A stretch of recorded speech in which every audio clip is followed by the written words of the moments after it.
From Montana's news leader, this is the MTN Noon News. Good afternoon. Thanks for joining us on the Noon News on this Friday. I'm Andrea Lutz. Some health departments in our state are asking why new state laws surrounding COVID-19 have to tie the hands of local officials. We'll get to that story out of Missoula in a minute, but first.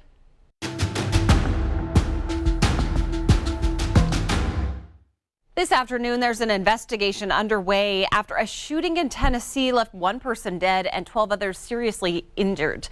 Here's today's leading look.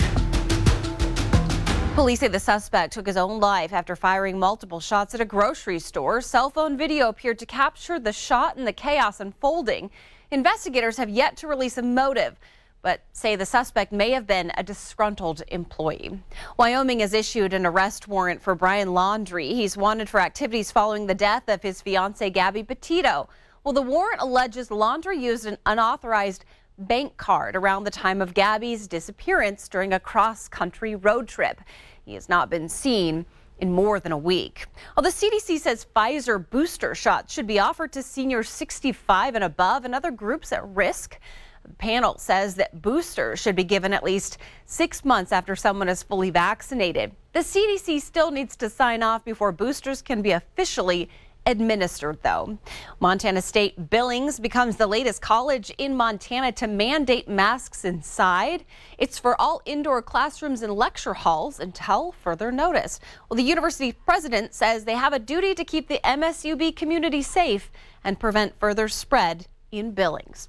That's today's leading look.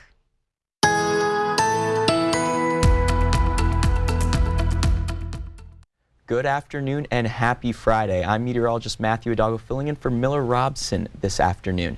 So today is going to be a cooler day. We are going to look at some today's highs right now. The highs are mainly going to be in the low to mid 70s, more seasonable for this time of year across the state. Tomorrow's highs will be a bit different. Tomorrow we are going to start warming up. We are going to see highs in the low to mid 80s for the most part. Some areas might see them in the upper 70s. So again, we have a cooler day today, but this high pressure system is going to stall over northern Wyoming, and by tomorrow we are going to see a warmer day with temperatures mainly in the low to mid 80s. And that trend is going to keep going into Sunday. We are going to see temperatures in the mid to upper 80s. New state laws affecting COVID-19 mitigation strategies are tying the hands of elected officials, and community members are asking why. What I'm hearing from my constituents is, why don't you mandate masks? Why don't you limit crowd sizes so that you don't have a ton of folks bunching up? I have community members here in Missoula asking me as the health officer, why am I not doing more?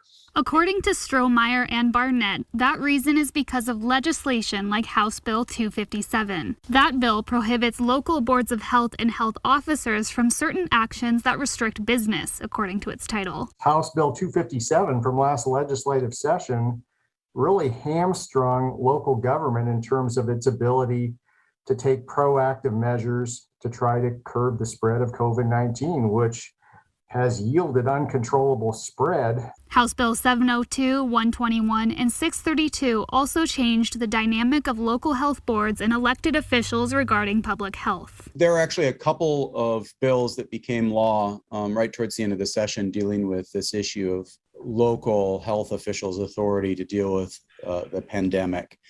And in general, the thrust is to pare back their powers and require more involvement by local elected officials. According to legal professor Anthony Johnstone, there are valid questions surrounding the nature of these new laws and if there is any legal flexibility to mitigate COVID locally. But again, because of ambiguities in the way that those two laws interact, along with existing law, which actually still imposes duties on local health officers to try to prevent the spread of communicable disease, there are several real questions about just what counties can do now. County Commissioner Strohmeyer and Health Officer Barnett shared a sense of frustration surrounding what to do about these new provisions. I wish I had the answer. If I had the answer, I would do everything I could to put it into action and scream to the rafters. But the fact of the matter is, with the situation that our state legislature has put us in, I don't think that there is an answer at the local level. They took the answer away from us. According to Strohmeyer, defying these new state laws with local restrictions just isn't a valid route for commissioners. They would not be able to be enforced, and they would not stand up in a court. In Missoula, Geneva Zoltek, MTN News.